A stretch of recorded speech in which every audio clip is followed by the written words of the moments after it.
Os livros perdidos de Camões na ficção contemporânea. Bastou um único livro, desde sempre considerado uma obra-prima, para Luís de Camões conquistar o epíteto de Príncipe dos Poetas. Nunca foi encontrado o autógrafo final de cerca de 1570-71 dos Lusíadas, mas conhece-se a versão manuscrita do canto primeiro da epopeia no cancioneiro de Luís Franco Correia, que revela variantes, provavelmente de uma fase anterior à Editio Princeps de 1572, onde constam oitavas desprezadas e omitidas. Manuel Faria e Sousa, nos seus notáveis comentários de 1639, também refere ter encontrado dois manuscritos distintos contendo estâncias que são variantes das oitavas da versão impressa dos Lusíadas, ou que dela foram excluídas. Algo semelhante terá acontecido por ação da censura vigente na época, mas nesse caso será mais adequado falar de mutilação por mãos alheias e não de aperfeiçoamento textual pelo seu autor. Todavia, não é desse manuscrito nem da sua impressão em livro que vimos falar hoje. Essa história está bem contada e dramatizada em dois livros nossos contemporâneos. Na peça de teatro de José Saramago, editada em 1980, que farei com este livro, e mais recentemente na biografia romanceada de João Morgado em O Livro do Império, 2018. Para além das oitavas desprezadas e omitidas, das éclogas usurpadas, cuja autoria de furto foi atribuída ao poeta Diogo Bernardes por Faria e Sousa, ou, pelo contrário, dos poemas que foram erroneamente atribuídos a Camões ao longo dos tempos, muito se tem especulado sobre o desaparecimento de um livro intitulado Parnaso de Luís de Camões, um manuscrito em gestação durante a estadia do poeta na ilha de Moçambique em 1568-69, a quando do seu regresso à pátria. Essa danosa perda do cânon da obra camuniana teve recepção ficcional, por exemplo, em Maria Curiel com O Livro Perdido de Camões, um romance espiritual publicado em 2008 que procura revisitar o poeta numa ótica mais pessoal e subjetiva.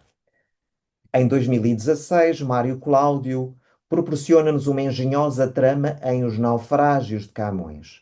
O seu romance cruza a sua proposta ficcional com especulação histórica e metanarrativa para reconfigurar os últimos anos de vida de Luís de Camões na rota já anunciada por Saramago e depois também trilhada por João Morgado.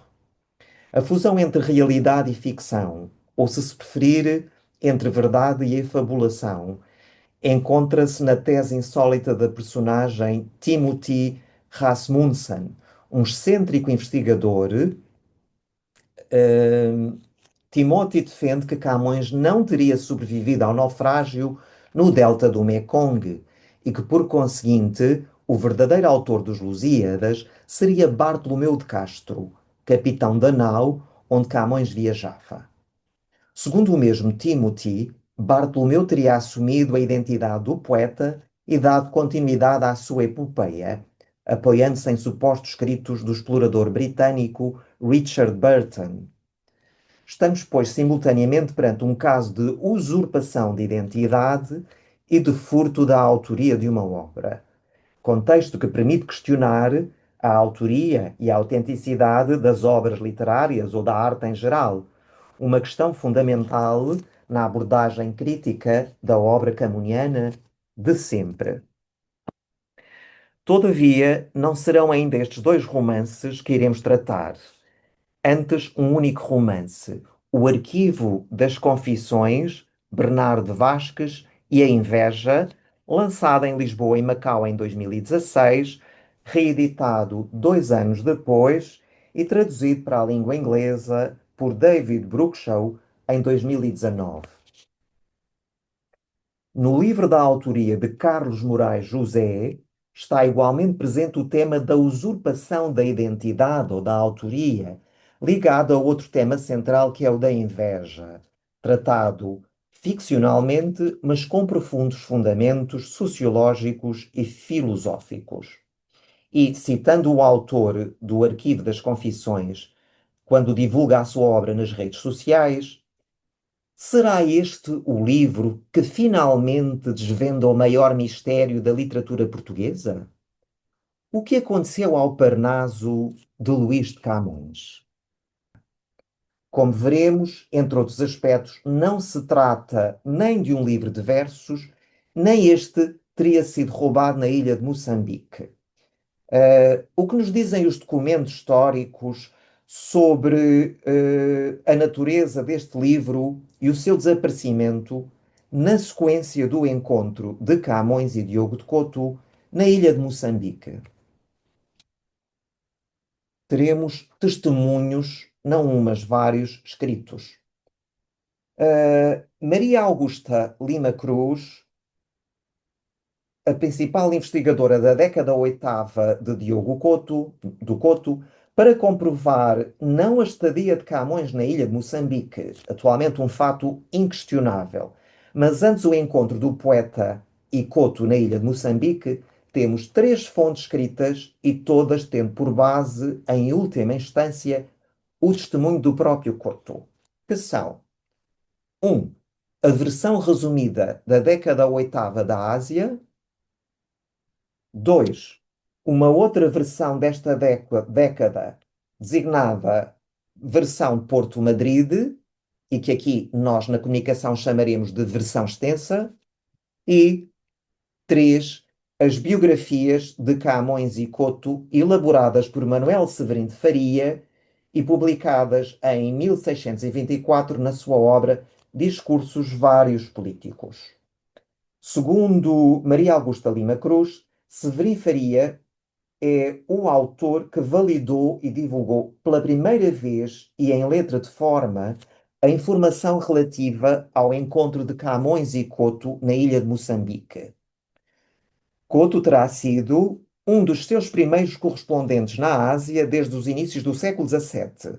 Por sua própria iniciativa, pois ele admirava o autor das décadas da Ásia, e esta amizade literária ter-se-á mantido até à morte do cronista, ocorrida em 1616. Lima da Cruz apresenta mais aspectos, a existência de manuscritos na biblioteca de Diogo Couto, e também alguma influência do carteio trocado entre ambos depois nos escritos, nos próprios escritos.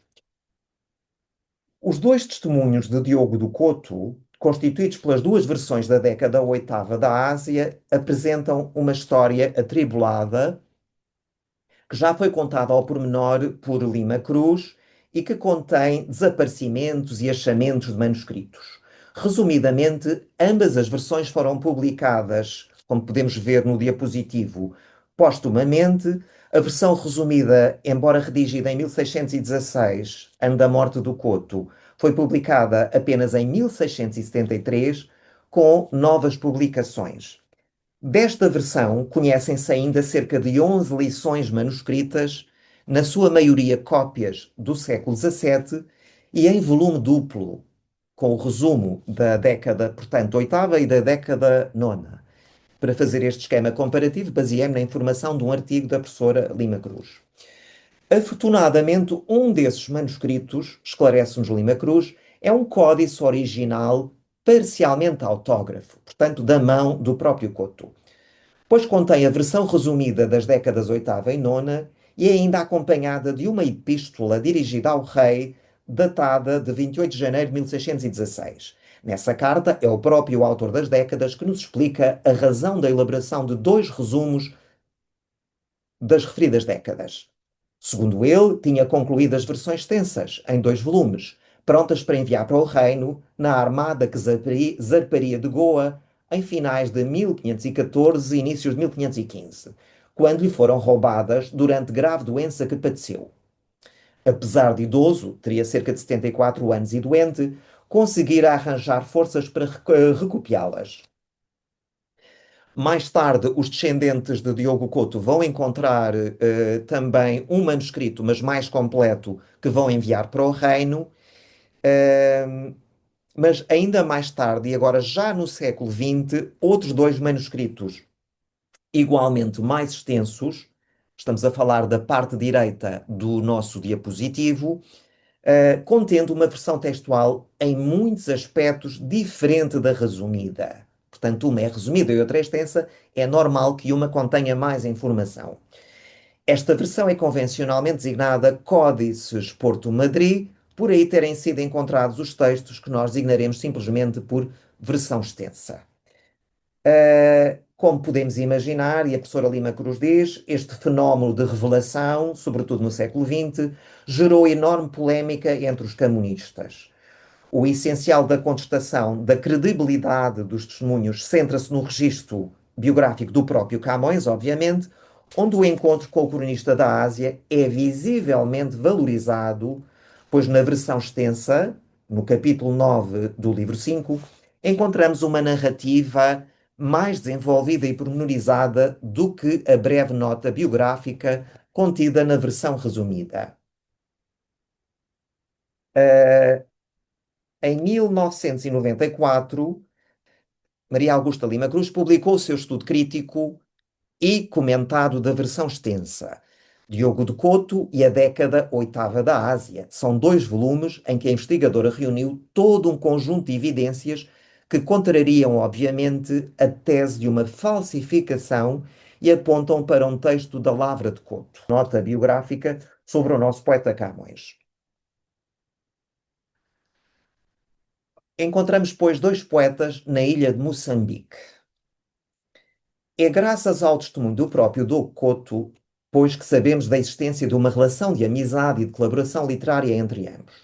Irmãos em armas e em letras, portanto, soldados e poetas, Camões e Couto tiveram uma experiência comum da Índia e, na torna viagem para Portugal, na rota da carreira da Índia, encontraram-se na ilha de Moçambique. Não esquecendo que o nosso propósito é procurar saber mais sobre o livro perdido de Camões, o que nos dizem os testemunhos de Diogo Couto, a versão resumida e a versão extensa, acerca do seu encontro na ilha moçambicana. Em Moçambique achamos aquele príncipe dos poetas de seu tempo, meu matalote e amigo Luís de Camões, tão pobre que comia de amigos, e para se embarcar para o reino lhe juntámos os amigos toda a roupa que houve mister, e não faltou quem lhe desse de comer. E aquele inverno que esteve em Moçambique acabou de aperfeiçoar as suas Lusíadas para as imprimir. E, aqui o ponto que nos interessa, foi escrevendo, portanto estava a escrever, muito em um livro que ia fazendo, que intitulava, e aqui temos o título da obra, Parnaso de Luís de Camões. E vemos que Diogo Couto não só conhecia o livro, como o valoriza em termos de conteúdo. Livro de muita erudição, doutrina e filosofia, o qual lhe furtaram e nunca pude saber do reino dele, por muito que o inquiri. E foi furto notável. Portanto, esta é a passagem completa dedicada ao Couto na versão resumida da década oitava. A versão extensa é de facto bastante mais extensa, e eu não vou lê-la aqui, mas destacar alguns aspectos, nomeadamente o que diz respeito a Camões, ao livro perdido de Camões. No capítulo 9 do livro 5 da versão extensa, Couto amplia e reforça a relação de amizade que os une, citando de quem fui especial amigo, mencionando o tempo da aprendizagem no reino, foram contemporâneos nos estudos em Portugal, é um aspecto que tem sido posto muito em causa devido à diferença de idades entre Couto e Camões, e ainda o período de serviço como soldados na Índia, onde foram matalotes, isto é, camaradas, de casa e mesa. Transcreve integralmente o soneto que Camões lhe dedica quando ele chega ao Porto, ao cais da ilha de Moçambique. Amado Couto, o largo e poderoso céu por quem todo o mundo é governado. Descreve as razões da sua passagem estadia em Moçambique, refere os momentos anteriores, o naufrágio, a perda de Dinamene, etc, etc. Ele refere que, em vez de aperfeiçoar, diz que estava a reformar as suas Lusíadas. E pede também, aqui, não na versão reduzida, eh, diz que o poeta lhe terá pedido para comentar os Lusíadas, o que ele terá feito até ao canto quarto. Temos na parte final deste diapositivo. Neste inverno começou Luís de Camões a compor um livro muito douto, com muita erudição, que intitulou, há aqui um lapso, Parnaso de Luís de Camões, porque continha muita poesia, filosofia e outras ciências, o qual lhe desapareceu e nunca pude em Portugal saber dele. É sempre um livro desaparecido, não dizia-se que era furtado, aqui simplesmente que desapareceu, e a novidade aqui em relação ao Parnaso desaparecido é que aqui o Diogo Couto acrescenta que também teria alguma poesia, isso é importante como vamos ver, e também outras ciências. Que livro é este, O Parnaso ou Parnaso, Luís de Camões? Que tipo de textos ou de assuntos conteria? Em primeiro lugar, o Parnaso é um manuscrito autógrafo da autoria de Luís de Camões. Está desaparecido desde 1569. A única referência de um contemporâneo a esse manuscrito foi escrita 47 anos depois do seu desaparecimento e está na década oitava da Ásia. Para Diogo Couto conseguir descrever o assunto do texto do modo como o faz, é porque, segundo Aquilino Ribeiro, de algum modo chegou a esse conhecimento, quer lendo-o, quer ouvindo-o ler, ou folheando pelo menos. Podia tê-lo ouvido dizer ao próprio autor. O mais lógico, no entanto, é que o averiguasse por seus olhos. Temos os poetas, os dois, na ilha, com muito tempo, e portanto natural seria que ele tivesse compulsado o manuscrito do amigo. Todavia, ao contrário do que muitos desejariam, nada nos leva a supor que se trata do lendário manuscrito autógrafo da lírica camuniana, nunca encontrado e almojado por gerações de camonistas. Embora o título possa sugerir uma compilação poética, tal como o perspectivaram Teófilo Braga e Carolina Michaelis, o manuscrito escrito na ilha moçambicana não seria um cancioneiro poético, uma coletânea de poemas camunianos. A partir do título, Faria e Sousa também chegou a supor que se tratava de uma espécie de tratado teórico de literatura, de arte poética. Aqui temos o original, é o parágrafo 6 da Vida del Poeta. Portanto, o famoso comentador da obra camuniana, na sua segunda vida del poeta, aceita que, em termos formais, o Parnaso contivesse ambos os modos de expressão, portanto, poesia e prosa. Nesse sentido, converge com Aquilino Ribeiro, para quem o manuscrito, cito, seria uma miscelânea de prosa e verso, pois o livro teria, a par de textos de poesia, textos de filosofia e outras ciências, como vimos na versão extensa da década oitava. E, portanto, provavelmente, esse tipo de conteúdos seria em prosa. Parece ser uma classificação mais acertada.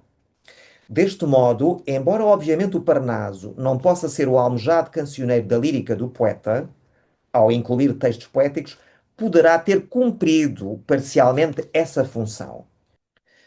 Mas por que é que Camões não voltou a reunir a sua obra dispersa e perdida? Como afirma Isabel Rio Novo na sua recente biografia, como criador e com ambições literárias, o poeta deve ter feito diligências para recuperar o Parnaso que lhe fora furtado. E mesmo sem resgatar o manuscrito, Camões teria sido capaz de reconstituir essa obra. E conclui Isabel Rio Novo. O certo é que, em vez de completar ou publicar o seu Parnaso, ou quaisquer outras obras suas, Camões concentrou-se em ultimar os Lusíadas, pois compor um poema épico era o grande desiderato dos escritores da sua época. Plenamente de acordo, Camões tinha plena consciência do valor da sua epopeia e do tom apologético com que enaltecia a viagem do Gama, a história de Portugal, os Lusíadas. Qualquer outra obra sua, dramática, lírica ou de outro género, iria descentrar ou distrair a atenção dos leitores e dos seus compatriotas em relação à sua imagem de grande poeta épico, como tinham sido Homero e Virgílio. Encontramos aqui, neste registro biográfico, portanto, da versão resumida e da versão extensa da década oitava, os ingredientes ideais para podermos efabular entre a verdade e a ficção qualquer narrativa sedutora e romanesca. Um poeta, o príncipe dos poetas, caído em graça existencial, mas no apogeu da sua inspiração literária, encontra-se numa ilha que é um porto de passagem de uma rota marítima, portanto, a ilha de Moçambique. Ele passa o seu tempo a limar os versos da sua magna obra, tendo em vista a sua publicação no Reino. Entretanto, já começou a escrever um novo livro, provavelmente, diríamos nós, uma obra-prima, outra obra-prima. É provável que, entre outros poetastros que estivessem lá na ilha, tenha despertado admiração e inveja, como concretizou Diogo Bernardes no seu soneto laudatório ao poeta das rimas, que referimos atrás. O Parnaso de Luís de Camões desapareceu. Alguém o terá furtado. Em que circunstâncias, quem e porquê? É essa a história que nos conta o poeta, romancista e jornalista Carlos Moraes José, a residir há já largos anos em Macau. O romance O Arquivo das Confissões, Bernardo Vasques e a Inveja, 2016, tem 167 páginas repartidas, não é um livro grosso, repartidas por 27 breves capítulos, numerados, portanto todos com números, que se leem de uma assentada. Numa noite ou em duas noites é fácil de eu conseguir ler. E todavia a simplicidade da obra é aparente. Logo à entrada, como se vê no diapositivo, na advertência ao leitor, esta nota preliminar, apesar do que diz, pode funcionar ao contrário. Informa-nos que, sendo uma história, é certamente ficção. E se por isso mesmo não é de esperar rigor ou, ou justeza próprios da história com H grande, a narrativa nela irá beber, tratando-se, portanto, de um romance histórico, com uma personagem, que é Luís de Camões, que tanto é ficcional nesta ficção, mas que nós sabemos ser verdadeira.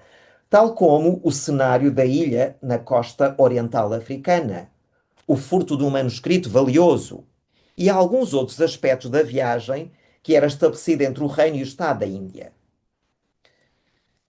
Portanto, a relação entre literatura e história. A natureza controversa do protagonista Bernardo Marques e a ideia de ter existido em Macau um arquivo de confissões da comunidade são ótimos elementos ficcionais e envolvem o leitor no enredo, simultaneamente fabuloso e credivelmente verdadeiro.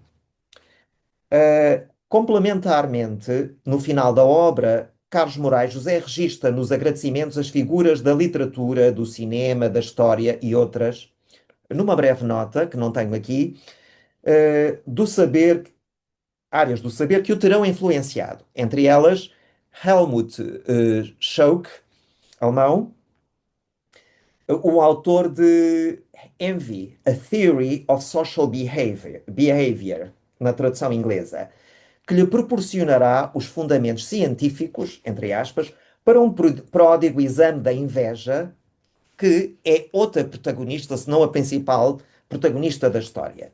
Portanto, a narrativa de Carlos Moraes José, para além de dialogar com a história de Portugal e a vida e a obra de Camões, configura e psico-romanceia Bernardo Vasques, desde a sua infância no núcleo familiar, passando pela comunidade académica, a Universidade de Coimbra, e depois no grupo de viagem para a Índia, que culmina em Macau. Porque há vários capítulos numa viagem cheia de peripécias dramáticas no caminho para a Índia, desta personagem, o Bernardo Vasques. Mas falemos do enredo e da organização da narrativa construída em torno da leitura de um documento secreto subtraído do arquivo das confissões, onde está retratada a dramática história de Bernardo Vasques, o homem que, devorado pela inveja, roubou na ilha de Moçambique o Parnaso, um livro do grande poeta Luís de Camões. O livro inicia-se no presente, com a voz de um padre inglês protestante que medita sobre o estado eufórico que experimenta qualquer viajante quando parte da sua terra, estou a citar o romance, e enfrenta o desconhecido. É o seu caso, deste padre inglês e protestante. Finalmente, a bordo de um veleiro a caminho da China, quando o barco que o transportava atracou em Singapura, onde teria de esperar 2 dias por um transporte para Macau, é aí que a história vai terminar, acaba por ficar hospedado com a esposa na estalagem portuária de Peacock Inn, a qual dispunha de uma taberna espaçosa e mal frequentada no resto de chão. A hora é tardia e chove. Temos o cenário ideal, localizado, bem ao jeito camiliano ou mesmo queirosiano, para o convite à confissão das personagens, para o seu recuar no passado e, da parte do leitor, a sensação ilusória, porque é uma ilusão, de estar a ouvir uma história verídica. Incapaz de adormecer, o padre deixa a taberna, onde um padre católico, portanto, vai ser uma conversa entre padres, agora um católico irlandês, em trânsito também, em viagem, as personagens estão sempre em viagem, a troco de um copo de aguardente, lhe contará uma história única e merecedora de atenção, citando o romance.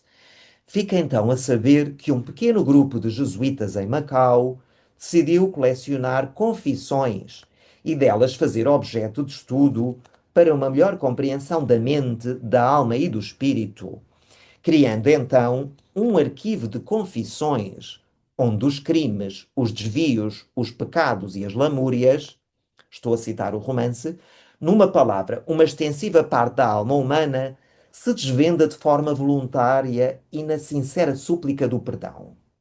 Ou seja, resume-nos o Padre Católico, uma biblioteca que contém os males do mundo.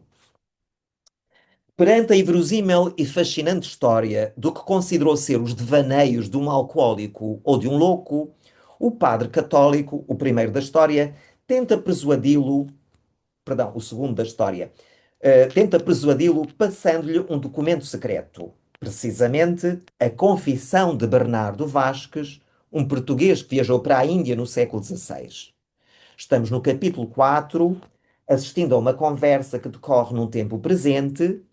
Encontraremos, doravante, encaixada nesta narrativa do presente, outra narrativa que pertence ao tempo passado. A narrativa inicial, a do personagem narrador, que é o padre inglês protestante, apenas será retomada no 27º e último capítulo, após terminar o relato contido no documento. Mas é precisamente o documento, que ocupa 22 capítulos, e é, no fundo, a parte central do romance, que nos interessa, pois é a confissão de Bernardo Vasques num tempo passado. No capítulo 5 inicia-se, pois, a voz de outra personagem. O incipit deste capítulo é explícito. Confissão de Bernardo Vasques, recolhida e comentada pelo padre Francisco Pacheco em meados de 1500 e fica em suspenso. Continuamos com um padre, mas agora um jesuíta português em Macau, que ouve e registra em confissão um extraordinário navegante português. Havia 2 padres no presente, recuámos ao século XVI, temos um jesuíta, e este jesuíta é o confessor de Bernardo Vasques, um português, navegador, poeta, que se vai encontrar em Macau. É ele que ouve e registra em confissão um extraordinário navegante português. Mas logo a partir do capítulo 6º, até ao 26º, a voz e as peripécias de vida a que assistimos serão sempre do protagonista Bernardo Vasques. E qual terá sido o crime que ele confessa? O de ter roubado o Parnaso a Luís de Camões na ilha de Moçambique e, não lhe bastando, ter-lhe-á usurpado a própria identidade autoral, fazendo-se passar pelo autor dos poemas desse livro. Vivendo no tempo de Camões, zarpando na mesma rota marítima entre o reino e o estado da Índia, que na altura era uma porta que enfeitiçava a juventude de qualquer jovem, tal como Diogo Couto, Camões e agora aqui o Bernardo Vasques, natural seria que ele se cruzasse com o épico ou outros literatos seus amigos. É o que acontece.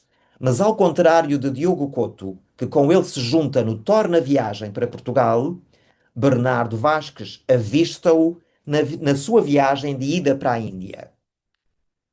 Tal ocorre nos capítulos 12 a 14, portanto, três capítulos.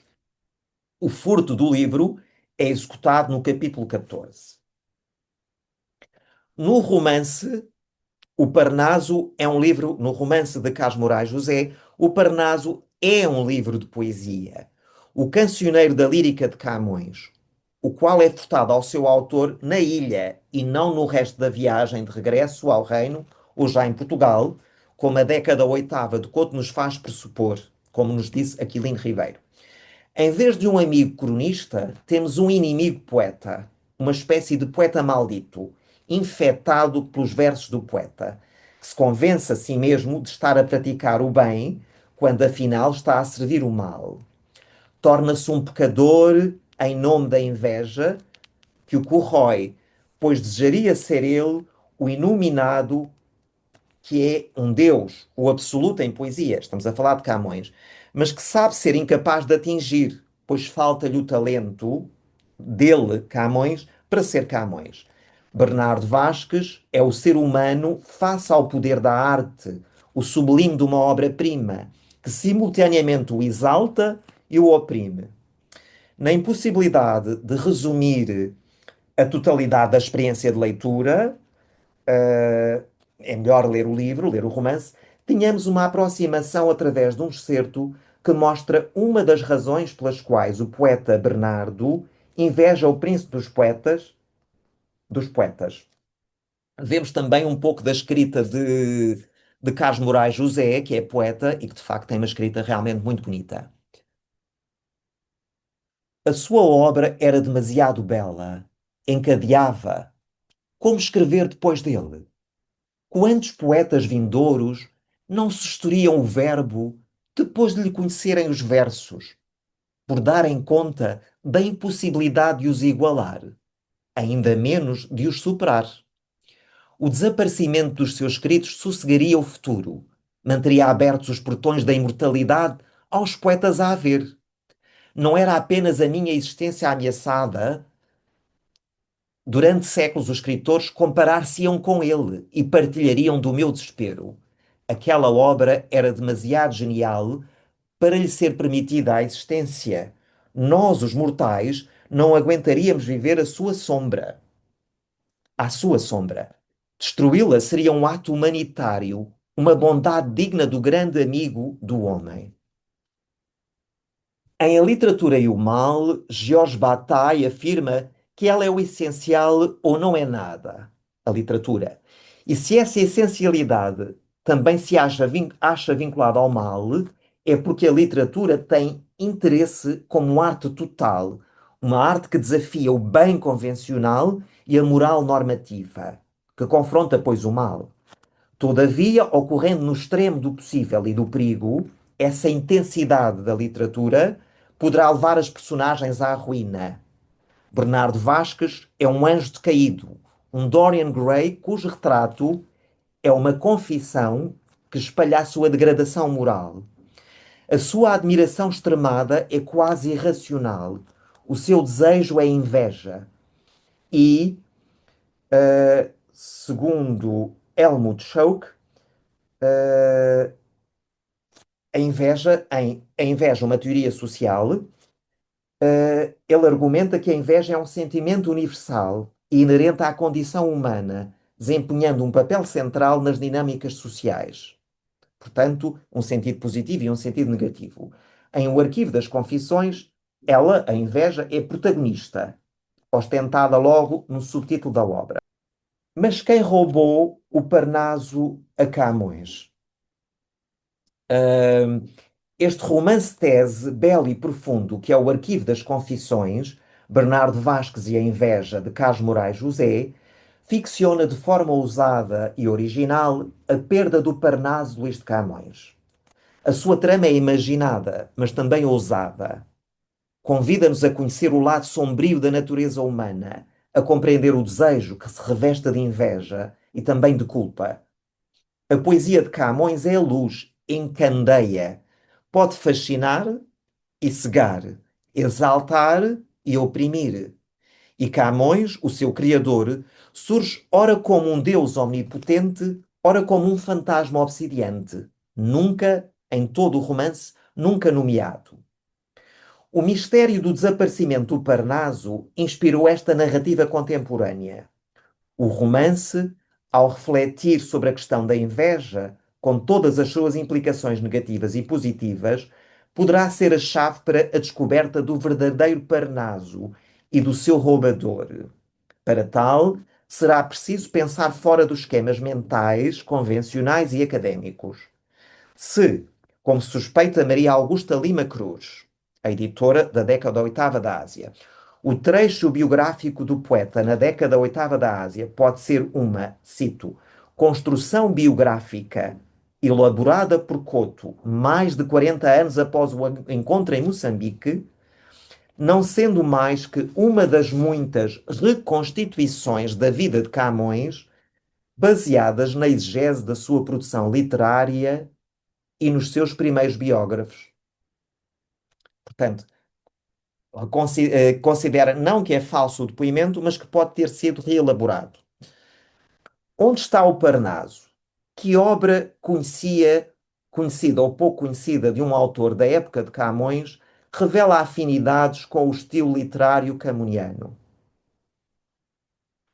Ou afinidades com a vivência no Oriente do soldado poeta? Alguns estudiosos estiveram perto, interrogando-se porque é que alguns aspectos da vida e da obra com que se ocupavam não eram perfeitos, não encaixavam no sistema. Falta aceitar a inveja e a maldade para se poder chegar a uma eventual usurpação de identidade, como em Os Naufrágios de Camões de Mário Cláudio, ou chegar ao livro Furtado, como na narrativa de Carlos Moraes José.